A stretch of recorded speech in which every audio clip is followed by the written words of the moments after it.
All right. Well, welcome everybody. If you're watching this online, we're getting everybody settled in here. It's good to have you joining us today. We're so glad to see you. We're on Leviticus chapter 10. We're just going to go ahead and open up in a word of prayer, and then we'll do our prayer requests at the end for everybody that's here. If you have prayer requests, you can always leave them in the chat.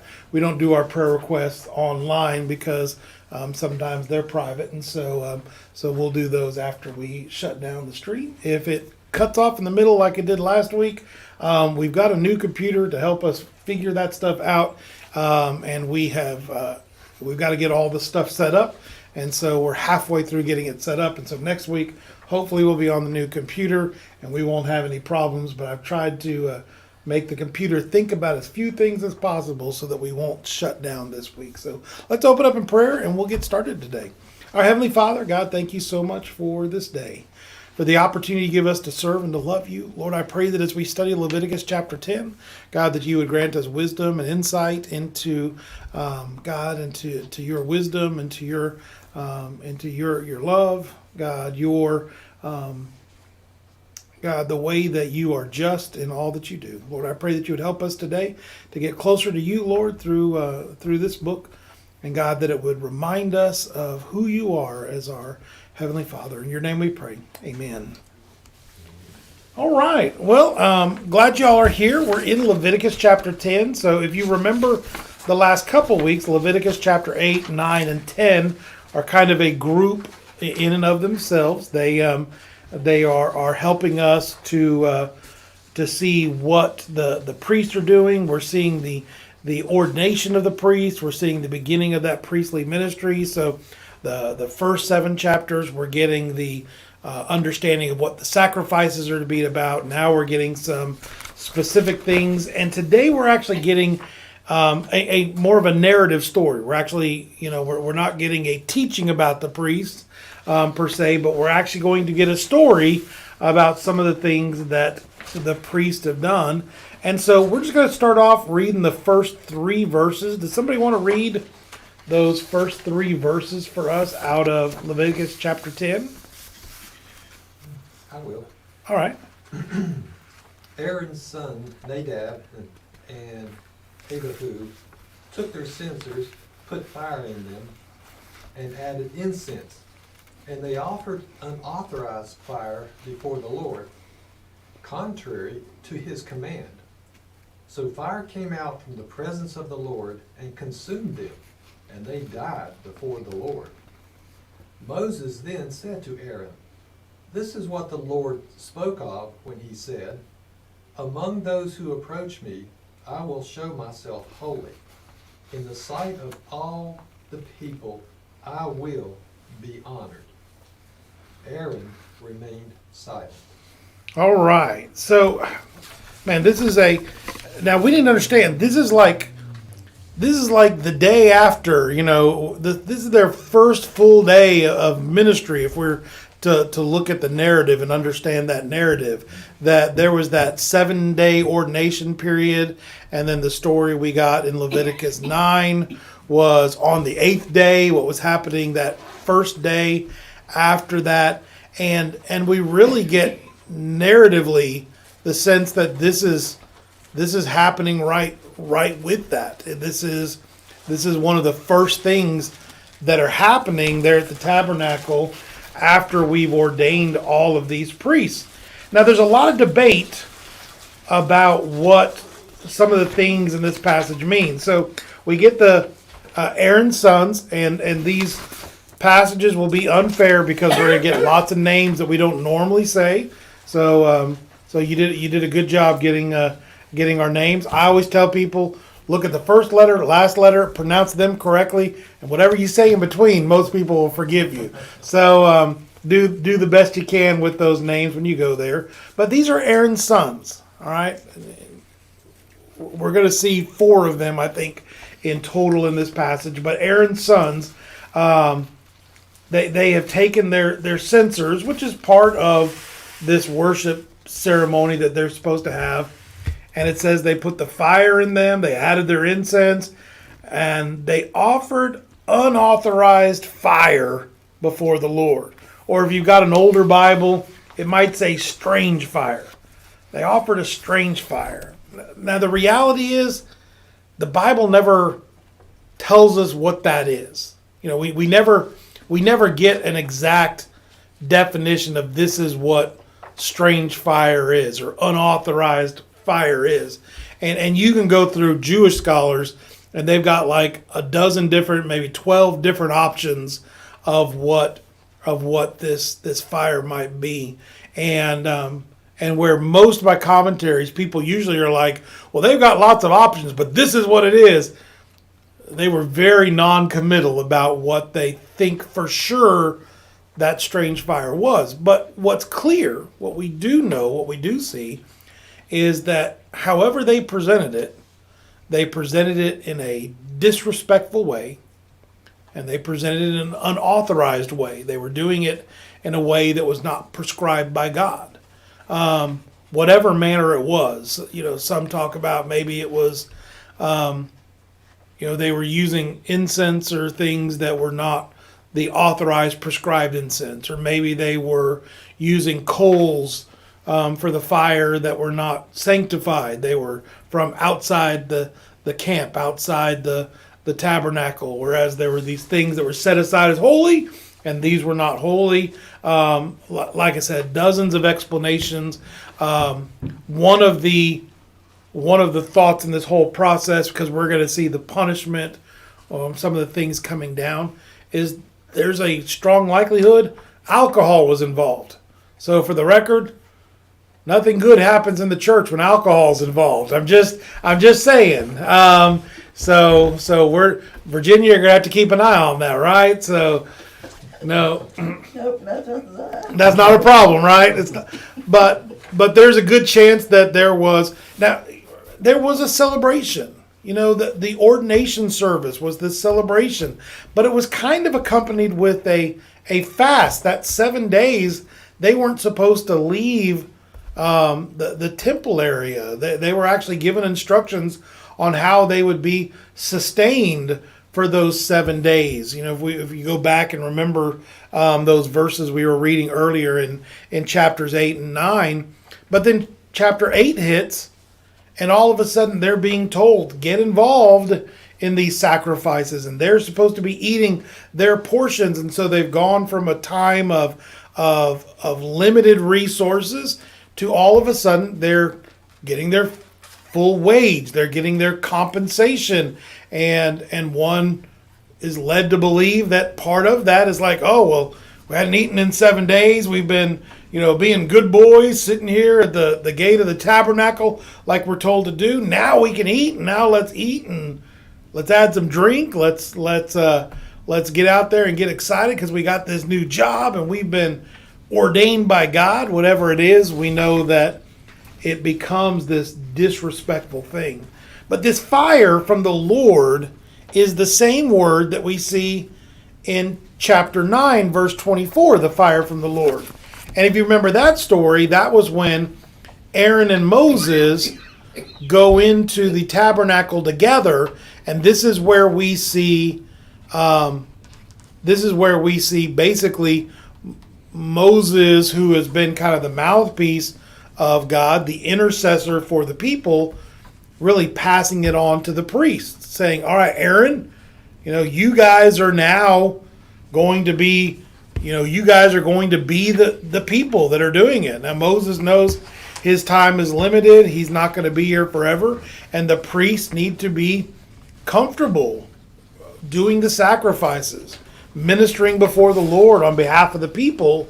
And so it's that same fire. So we got the divine fire that's coming in a very positive way. And we've got this divine fire that's now coming and consuming, killing the two sons. And so the Bible describes this fire 12 different times. If you go throughout Scripture and find this fire, this Hebrew word, this term here, and 6 times it was a beneficial fire from God, kind of like in chapter 9, and 6 times it is a fire of judgment. And so we see that balance of this fire from God, and I think it's an important characteristic that we see of God. So what might be the reasoning behind God using this fire in this situation? I mean, to be clear, that these two boys, these two men, are killed, are consumed by that fire. They die because of the way that they are presenting themselves before the Lord. What do you think the reasoning might be behind God's using that fire? Well, whatever it was serious enough Yeah. for the fire to kill them. I don't know. I guess when I was studying it, it was just like there was something that when they were given instructions, probably back in chapter 9, that something they didn't follow through, like the Lord had said to do. Yeah, the instructions, they didn't follow them. Because it had to be serious for him to, for him to kill them. Right. Yeah, it had to be serious for that. Why do you think he took this action now with them? Did you? I was going to say, they have some history with God with fire, because they followed the pillar of fire, from Yep. travels up from Egypt, Yep. and they knew that this action that took them these young priests' life, they knew it was judgment from God Himself. So that was God's stamp of rejection of something that they did. Yeah. And so they know it's very important what happened. Yeah. Dan is saying online that that God wasn't going to allow Aaron's sons to set this as a precedent. If they came in, like on the very first week that the priesthood is established, and they come in and they're lighthearted, they're disrespectful, they're not treating things as holy that should be holy, well, then that sets a precedent for all the other priests that are coming after them, that this will be considered an acceptable thing to do. And so I think Dan in many ways is correct about that when we set that precedent, it can have ramifications down the line of the ways that other people will treat what's going on with this sacrificial system. Because it later on says something about this is going to be from generations on. Yeah. They're Yeah. setting a tradition or an ordinance, a sacrament that's going to be, for decades or years, generations along. And it kind of reminds me of Ananias and Sapphira. Yeah. I'm just sitting here thinking about that. Because there was the start of the church. Yeah. You got a new covenant going on. And so now you have Ananias and Sapphira, and it's just like it was a violation with the Spirit, to the Holy Spirit, when they lied to the Holy Spirit. And so everybody knew this was important, what was going on at the start of the church. So I think precedent's a good thing to say about it, set a Because precedent. people lie to the Holy Spirit today, and we don't.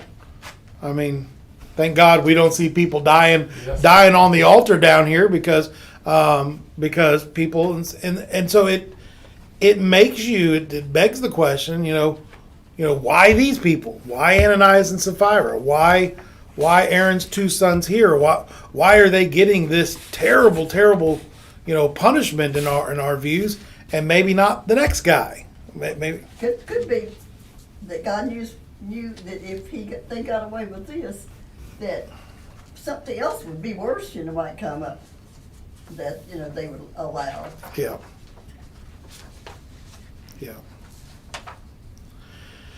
And I think we do that a lot of times. I don't think we have to, God doesn't have to come in and wipe out every person every time. In fact, if that's the way that God operated, I don't necessarily think He would have sent His Son. The whole thing is that God is a gracious God, but a gracious God also needs to be able to say, "Hey, here's the limits." I think about my wife's a school teacher, and I taught school for a little bit. It was one of my bivocational jobs, and I'm great with kids. I love kids. I did youth ministry. I'm great with kids. And she sat me down right before my first day going to school. She's like, these kids are going to eat you alive. I'm like, no. I'm the favorite guy. I'm the favorite pastor. I'm fun. I'm funny. I do stuff with them. She's like, that's not what you do in school. You got to go in day one. And the phrase we use is put the fear of God in them, right? She's like, there's two types of teachers. There's teachers that come in on day one and they want to be all happy and lovey and friends with the kids. And then, halfway through the year, the kids are just wild and acting up. And on the other hand, you come in and you're super strict on day one. You're setting down, these are the rules, these are the consequences. Somebody breaks the rules, you hold them to those consequences. You call their parents. You tell them, like, look, you do these things, I'll call your parents. You follow up, you call their parents. You do that for a couple of weeks when you're first of the year, and then all of a sudden, because this is the way I think kids work. Kids want the path of least resistance. They're going to act up somewhere. If you are the hardest person to act up around, hey, if I act up around you, then you're going to call my parents, you're going to give me detention, I'm going to get extra work. I'm not going to act up there because I could go down to Philip's class and he's going to let me get away with stuff because he's the fun youth minister guy.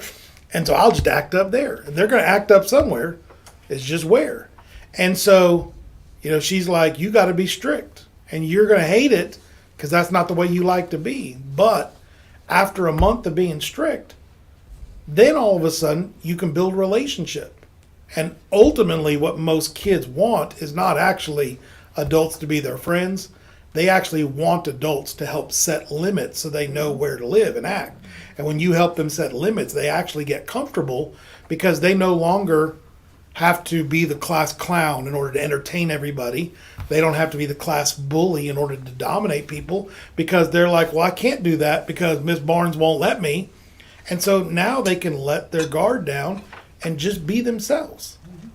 And then the rest of the year, they're yours. You got them. They're good. They behave. And you'll go to other classes and those teachers will say, these 3 kids are terrible. And I learned after doing what she said, like, they're not terrible for me. They're great for me. They respond to me. But it's because you start off hard. And I think very much God is giving us that demonstration. He doesn't strike down everybody that lies about how much they're tithing to the church. He just doesn't do that. But he did it once to let you know, hey, this is serious. Take the way you come to me seriously. Lord's Supper has that same warning. You go read Paul's and he tells you, there are people that are sick today because they take of the Lord's Supper in an unworthy fashion. And that's something that, that should stick in our minds, that, as Baptists, we don't believe the Lord's Supper is going to save us like some people do. We don't believe in transubstantiation, and so that the stuff actually becomes physically Jesus' body and blood, and so some people could think it's casual. Let's be more casual. It's like, no. We still think that it's a unique, I would even call sacred event that Jesus told us to do. And so we don't take it lightly. We take it solemnly. We come prepared. And so we know that's important because Paul tells us there are people that have fallen ill because they didn't come prepared to celebrate the Lord's Supper together. All right, so let's look at verses 4 through 7. You got some more names you have to read, all right? You got some uncles and stuff going on here. So somebody want to try to tackle verses 4 through 7? This is the only one time in Jump up a little bit more. Start at 4.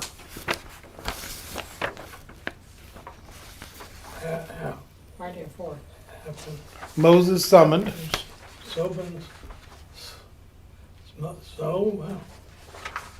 Summoned Mishmael and Eliphaz, sons of Aaron's uncle Uzziel,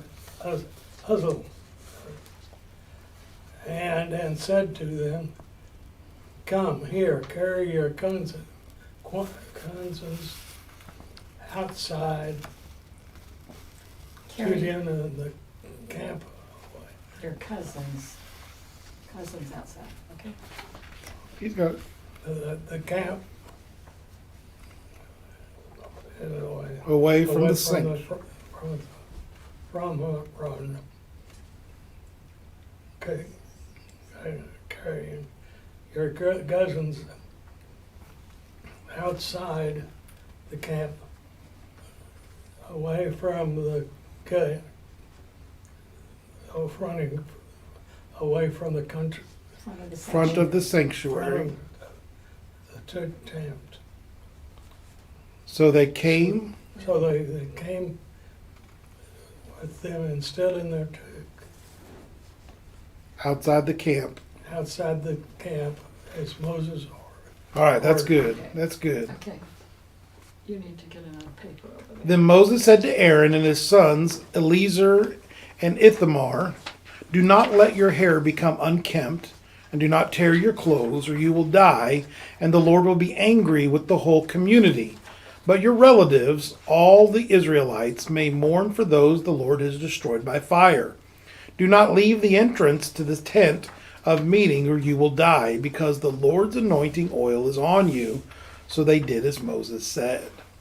All right, so we get the removal of the bodies. Now, the removal of the bodies is from the uncles. And interestingly enough, we see Aaron and his sons that are being appointed as the priests. Now, as the priests, are they allowed to remove bodies from anywhere? Are priests allowed to come in contact with dead bodies? No, they're not supposed to. And so it would not be a good thing. And so the fact that the uncles come in tell us that these are people, they're parts of the Levite tribe, but probably people specifically in the family whose job is to deal with some of these things that the anointed priest, the appointed priest, ordained, are not allowed to deal with. And so that gives us a really nice look at kind of that family dynamic of what's going on there in the early tabernacle with the early priests. And so the uncles are the ones that are called to come and take care of the bodies. Of course, they will have to go through their own ritual celebration or ritual cleansing after they've touched the bodies in order to be able to come back and do their own sacrifices. So there'll be rituals that they'll have to go through to get clean again. But Moses didn't want the other brothers to get unclean because they still needed to be doing their job. They still needed to be sacrificing. And so Aaron and his sons actually had this strange command. And it doesn't say the words like you and I would say it. But he says, do not let your hair become unkempt, and do not tear your clothes. What does that mean in biblical terms, to tear your clothes or to make your hair unkempt? It's part of the mourning ritual. It's part of that mourning process, right? Mm-hmm. Where they would tear their clothes. What would they do to their hair? What would they? Put ashes. They would put ashes on it, right? They would put ash on their heads, and they would tear their clothes, and that was the way that they would show that they were mourning. But they're specifically told, don't do that. Don't put the ashes on your head. Don't tear your clothes, or you will die, and the Lord will be angry with the whole community. So once again, don't break the words of God. So the other two brothers at the very first verses broke the words of God, broke the command of God, and the fire consumed them. Now we get this warning to the other brothers: don't mourn, or you're going to die. Don't even leave the temple of the meeting, because the Lord's oil is on you, which means they've already been prepared to do the sacrifices that are out there. So what is the implication of these priests going astray immediately after. So this is going back to the being burned part, and I think we kind of it was a lot of what we were talking about last time. The difference between the two brothers, the two that violated God's words and the two that ultimately did not violate God's words, the way that they were treated. What do you think the implication of the priest going astray, or the priest that didn't go astray immediately after that ordination? I think we kind of, go ahead. I just started saying, don't let the same thing happen to you. Yeah. Yeah, so one of the things I'm thinking of is kind of like, I think of a process. And if you think into like medical terms, you know, before an operation, all the utensils are sterilized, the doctors are cleaning their hands and scrubbing them, and they're preparing for a procedure. And in a similar sense, Moses wants them to approach God in a spiritual sense of being holy. They're approaching a holy God. And so the process is important to, is it called sanctify? I was just thinking of, there's a lot in the processes. I was thinking about the red heifers. And Yeah. they'd have to, there's a process, you know, just to sanctify the ground. Yeah. To build a temple, there's a process to, the priests have to sanctify themselves before they can do an offering for the people. Yeah. And if you get it out in order, then the sanctification isn't in place before you can get to the next step. Yeah. So it is a process, and maybe the unauthorized offering was, the process also was out of order. Yeah. Maybe. I don't know. Like you said, it's a mystery. But And it doesn't just affect them. I mean, it actually tells them, you will die and the Lord will be angry with the whole community. And that lets you know, that whole community thing is that your job, the priest's job, was to help the community atone for their sins. And if the priest can't do their job, then the community can't petition God for forgiveness. And so now you got that cycle of, you know, who is going to atone for those sins? Who's going to do that? And you know, what we see in today's world is that often when we have unconfessed sins, that actually leads to more sins, because we find ourselves complicit in that sin, and it gives a foothold to the enemy. It also leads us down that slippery slope. Like, oh, I did it and got away with it, or I did it and I guess I'm already here, might as well. Every once in a while we'll take teenagers and we'll play like mud volleyball. And at the very beginning, everybody is walking really carefully because they don't want to get muddy. But the first time you fall in the mud, then it's a whole different game. Then all of a sudden you're like, well, I'm already muddy, can't do anything worse. And then they're just jumping in it like it's a swimming pool. And that's how I think sin is sometimes. Maybe, you know, that first sin or two were a little trepidation. But once it's on us, the allure to go in and do it more is definitely there.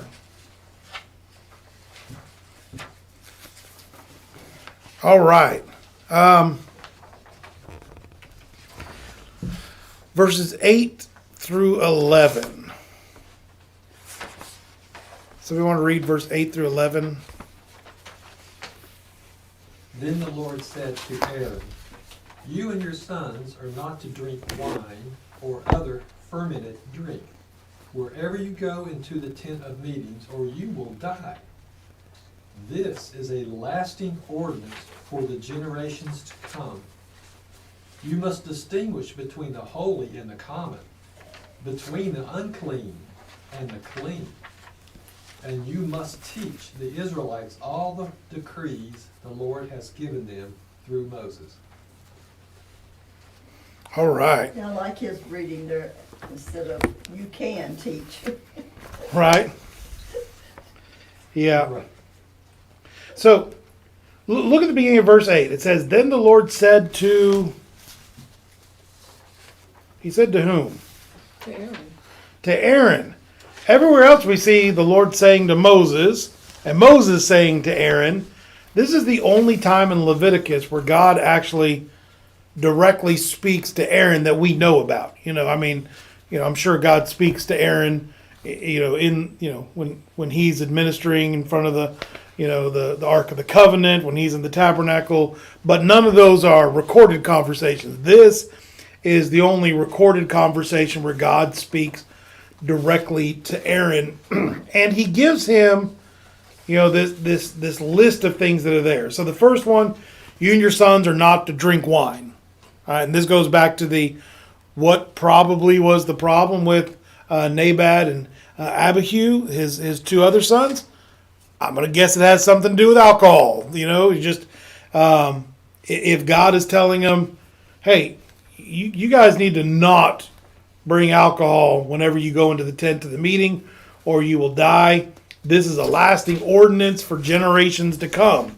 He's like, this is it. Don't do that. We actually see this. It continues on over into the New Testament. When you go and read Paul's descriptions of how a pastor is supposed to act, pastor is not to have any wine. A deacon is not to have much wine.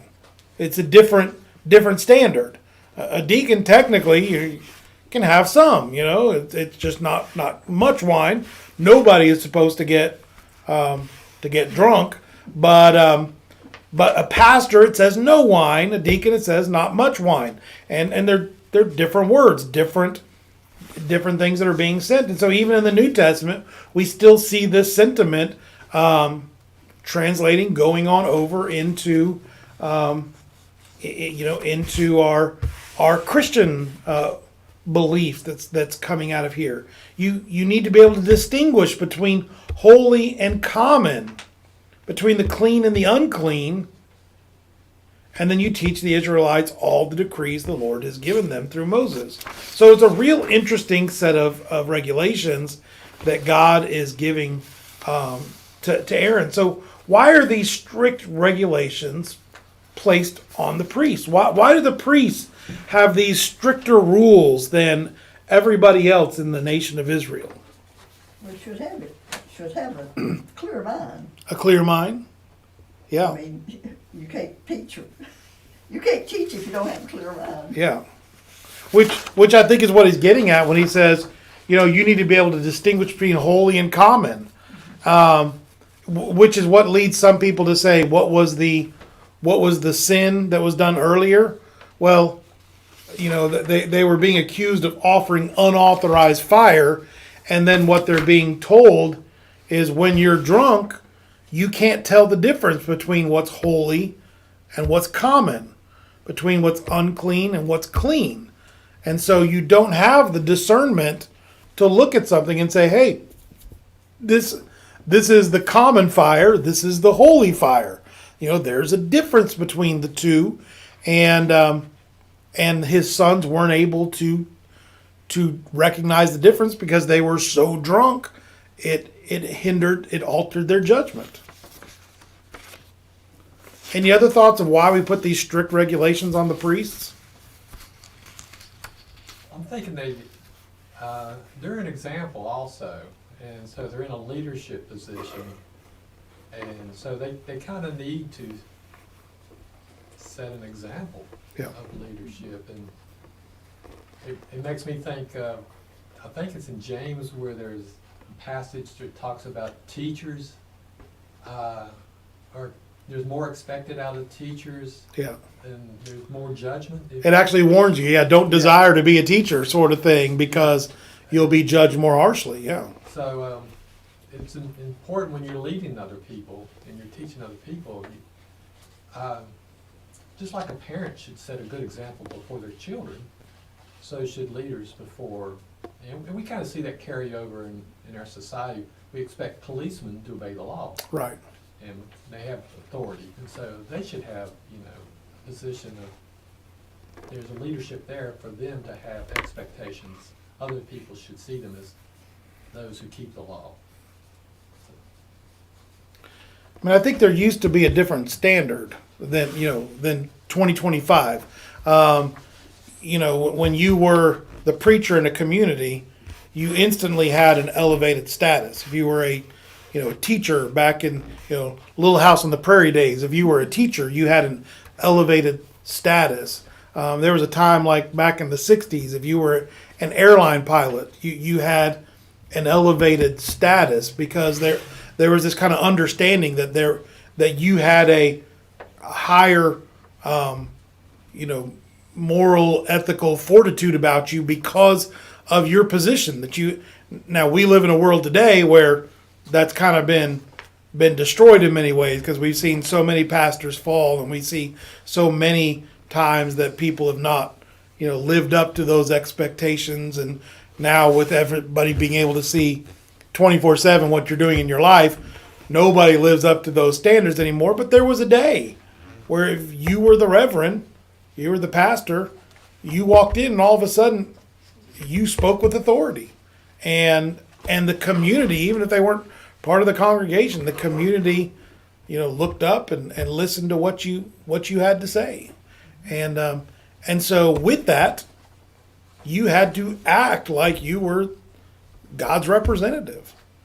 And, a bunch of drunk kids up there goofing around on the altar with what you're doing out there, that's not representing God.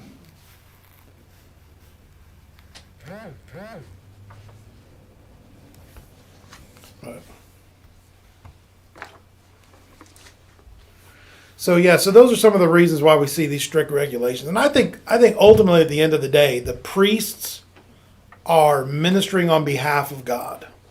And I do think that the statement there where it is saying, do you know the difference between common and uncommon, between holy and unholy, this idea, can you make those judgments? And you want the people making those judgments to be able to do that. It's why the Bible also warns us not to make new converts, preachers, teachers out there. New converts are great. New convert is in close contact with the people that we want to meet, the lost people, the people that are hurting. And Paul was immediately out there, giving his testimony. But there's a difference between giving a testimony and then being given authority of the pulpit. He wasn't given that authority of the pulpit right away, and his first missionary journey, it wasn't Paul it was Barnabas and Paul. He was the number 2 billing. He wasn't the number 1 billing because he needed that. He still needed to go through that growing process himself, and so he spends time in Antioch, preaching. He spends time with Barnabas, and then eventually he's ready to go and do what he does, and then he starts writing. God's inspiring him to write the books of the Bible, but you don't want to take a brand new Christian and say, here it is, here's the keys of the car. No, you don't do that to the brand new person. You're like, look, you need to practice. You need to get your learner's permit. You need to get in there. And I think one of the problems we have with a lot of churches today is that we replace excitement with with that fortitude of character, which is what they're trying to say here. And it's great to have excited Christians and use those excited Christians and be out there and meeting their lost friends and families and make those contacts and feed into them, but don't make their excitement the basis of their faith. You got to train them. And we were doing a baptism, we're talking about the baptism stuff, and that order, it's go make disciples, baptize them, then teach them. And if we don't do that, in that order, we're really going to have a messed up church, because we have to do that teach at the end. And then once they're taught, then they're ready to go out there and do stuff. And so, with our priests, we want our priests, to be trained, prepared, knowledgeable about what they're doing, ready to go at it. All right, I'm going to read the last couple verses of verse 12 through verse 20. So let's finish out the chapter. It says, Moses said to Aaron and his remaining sons, Eleazar and Ithamar, take the grain offering left over from the food offering, prepare without yeast, and present it to the Lord, and eat it beside the altar, for it is most holy. Eat it in the sanctuary area, because it is your share and your son's share of the food offering presented to the Lord. For so I have been commanded. But you and your sons and your daughters may eat the breast that was waved and the thigh that was presented. Eat them in a ceremonially clean place. They have been given to you and your children as a share of the Israelites' fellowship offering. And the thigh that was presented and the breast that was waved must be brought with the fat portions of the food offering to be waved before the Lord as your wave offering. And this will be the perpetual share for you and your children, as the Lord has commanded. And when Moses inquired about the goat of the sin offering and found that it had been burned up, he was angry with Eleazar and Ithamar, Aaron's remaining sons, and asked, Why didn't you eat the sin offering in the sanctuary area? It is most holy. It was given to you to take away the guilt of the community by making atonement for them before the Lord. Since its blood was not taken into the holy place, you should have eaten the goat in the sanctuary area as I commanded. And Aaron replied to Moses, Today they sacrifice their sin offering and their burnt offering before the Lord.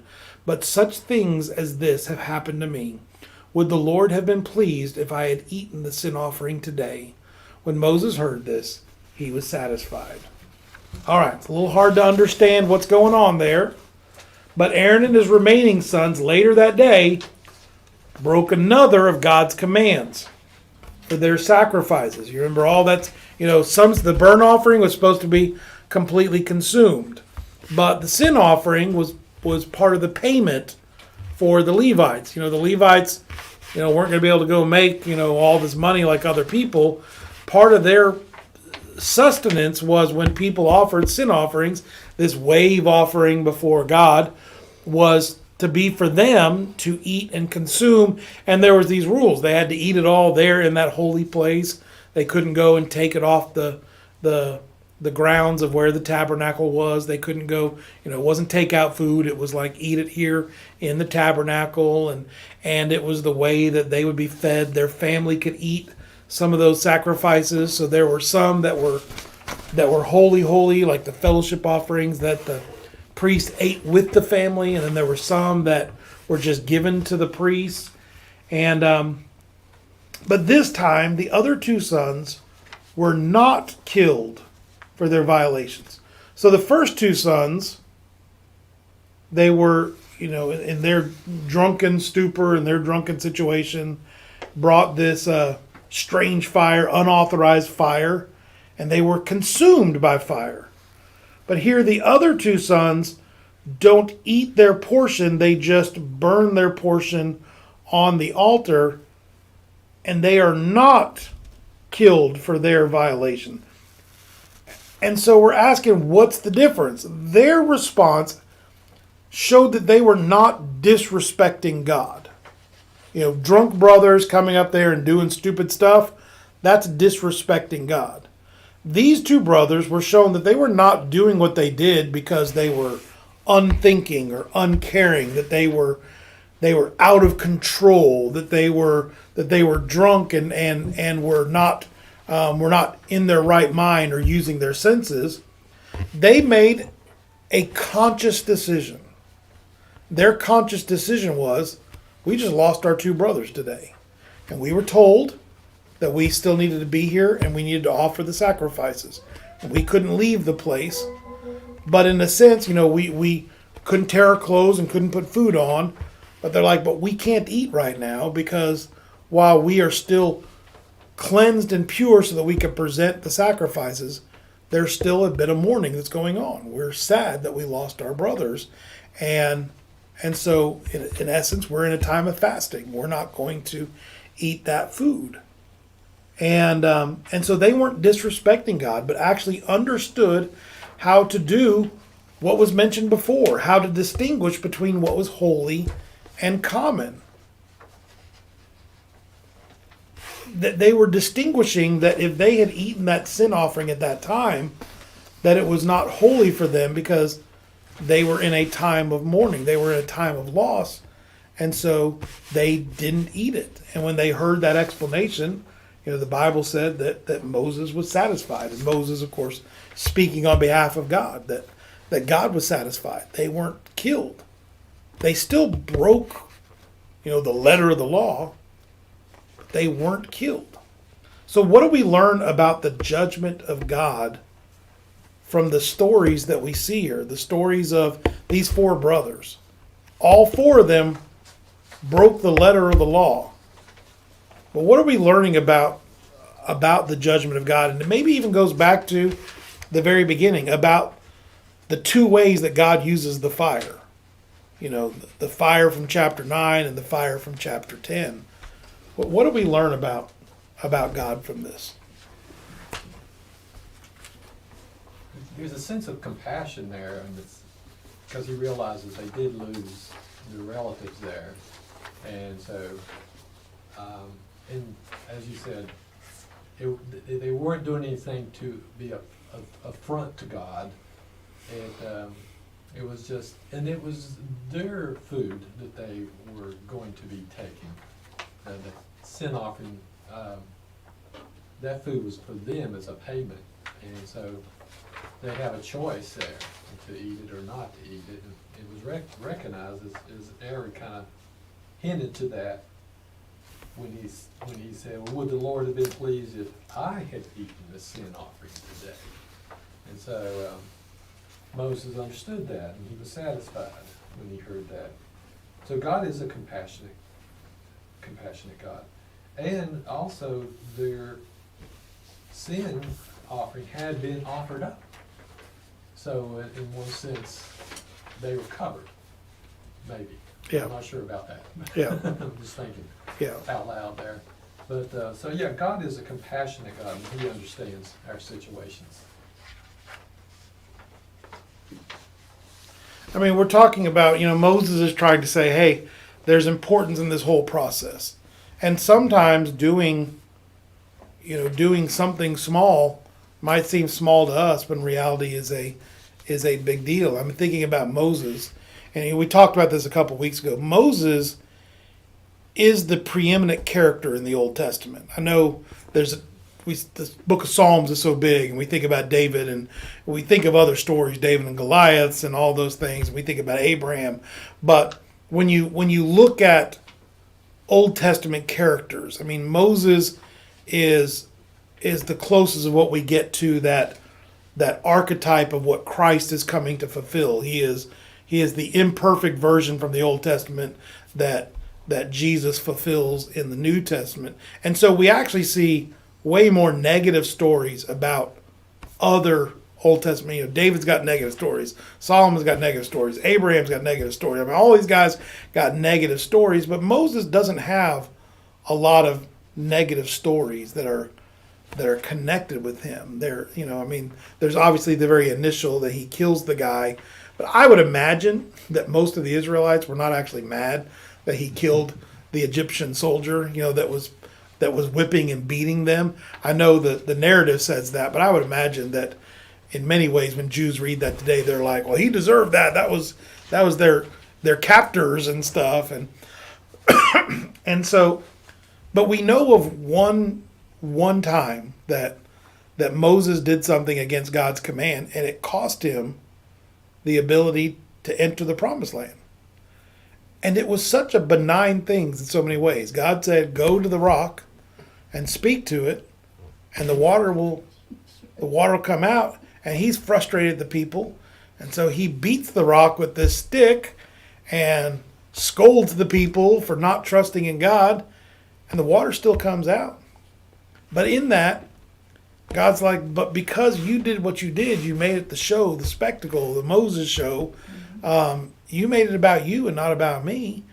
And that's going to cost you being able to enter the promised land. It was something very simple. And I look at the, Aaron and the story they're talking about here. Once again, there's a reason why the priests eat the sin offering. And there's a chance that the family that offered that sin offering, if they had seen that, oh, well, the priest just threw ours in the fire and just burned it. You know, that's how rumors start. They're like, those priests hate us or something. And it could have caused problems and issues and stuff like that. You know, there's always, you know, there's meaning in the priest eating that sin offering. There's value in that. I was told by a professor long ago is that you're going to go places.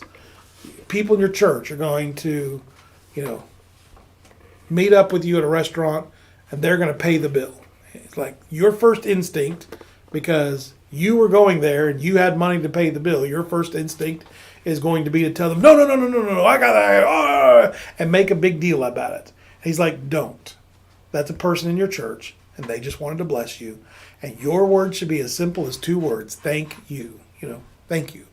And that's sufficient. And next time you pick up a meal, you know, next time, but be willing just to say a simple thank you, because they're giving that to you.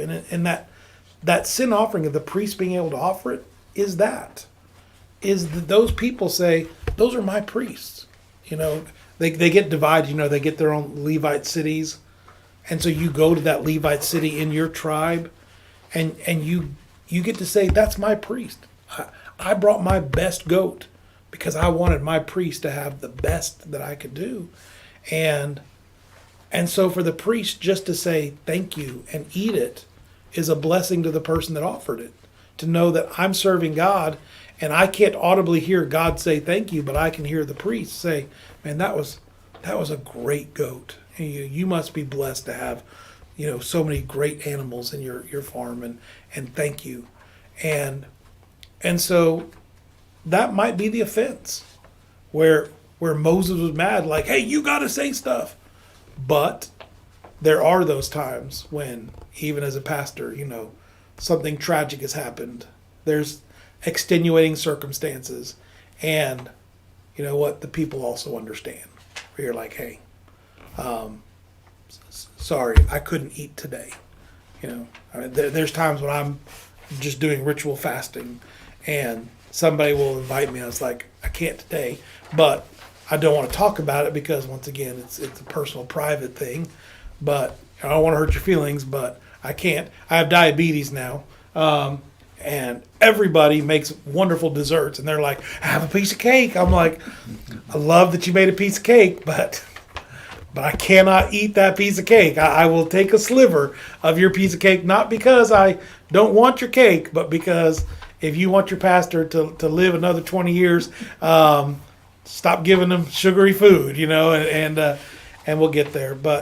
And so sometimes that rejecting of the offering could be an offense, but when everybody understood, when Moses understood, when they all heard, there was this understanding of, oh, you were choosing what was right over what was wrong, and God honored that.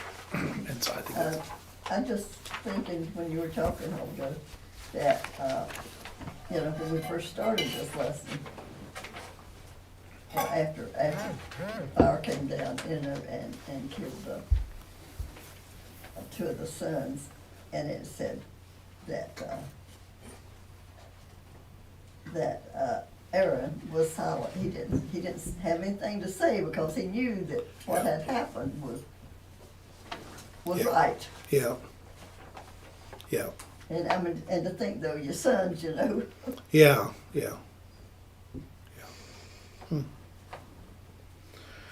All right. Well, we are going to shut down here online, and then we're going to pray again and do our prayer requests. So those of you online, thanks for joining us, and we will see you guys later time. I hope we're eating here in just a little bit. So if you want to come and join us at 5:30, we're going to be eating.